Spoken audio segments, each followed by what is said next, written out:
গুরু পূর্ণিমায় বন্ধুর বাড়িতে হলো সত্যনারায়ণ পুজো, সাথে ছাদে গিয়ে বরের সাথে একসাথে দুজনে পূর্ণিমার চাঁদ দেখা, আর তার সাথে প্রচুর গল্প, প্রচুর আড্ডা আর জমিয়ে খাওয়া দাওয়া। আমরা সন্ধে সন্ধে পৌঁছে গেছিলাম শঙ্খদের বাড়িতে। শঙ্খ আমাদের বন্ধু হয়, ওর বাড়িতেই সত্যনারায়ণ পুজো হলো গুরু পূর্ণিমা উপলক্ষে।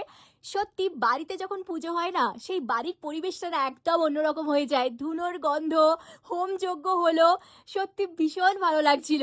তারপর তো সিন্নি প্রসাদ ছিল, প্রসাদ পেলাম আমরা, আর সেই সিন্নির স্বাদ, ওই স্বাদের সঙ্গে কোনো কিছুর তুলনা হয় না।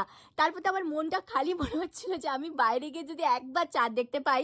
পূর্ণিমায় চাঁদ দেখা এ এক অন্যরকমই অনুভূতি। তবে বর্ষাকালে না গুরু পূর্ণিমায় খুব কম আশা থাকে চাঁদ দেখার। তবে বাইরে বেরিয়ে দেখলাম যে আকাশ একদম পরিষ্কার। আমরা যখন আসছিলাম তখনও কিন্তু আকাশ পরিষ্কার ছিল না, কিন্তু হঠাৎ করে দেখলাম যে আকাশ পুরো পরিষ্কার। তারপর তো আমাকে আর আটকে রাখা যায়নি, আমি একদম ছাদে চলে গেছিলাম।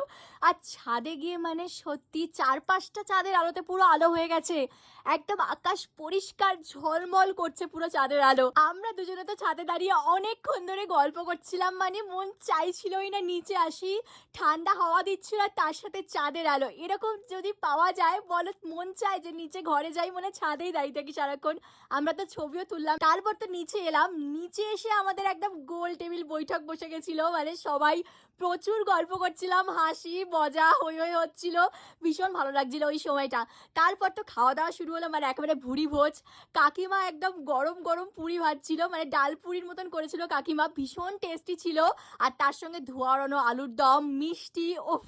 আমার তো এমনি পুজোর দিনের প্রসাদ, তার সঙ্গে এই লুচি পরোটা, এগুলো ভীষণ ভালো লাগে। দুর্গা পুজোর অষ্টমী যেরকম আমার সবচেয়ে প্রিয়, ঠিক সেরকমই যে কোনো বাড়িতে পুজো হলে এই পুজোর প্রসাদ, খিচুড়ি প্রসাদ, লুচি আমার ভীষণ পছন্দ। সেদিন একটু রাত করে আমরা ওখান থেকে বেরোলাম, সত্যি সময়টা ভীষণ ভালো কাটলো। আচ্ছা, এই পুজোটা কিন্তু মঙ্গলবার রাতে হলো, কারণ সেদিন থেকে কিন্তু পূর্ণিমা পড়ে গেছে। তোমরা অবশ্যই কমেন্ট করে জানিও কারা কারা পূর্ণিমার এই অপূর্ব চাঁদ দেখলে, জানিও কিন্তু।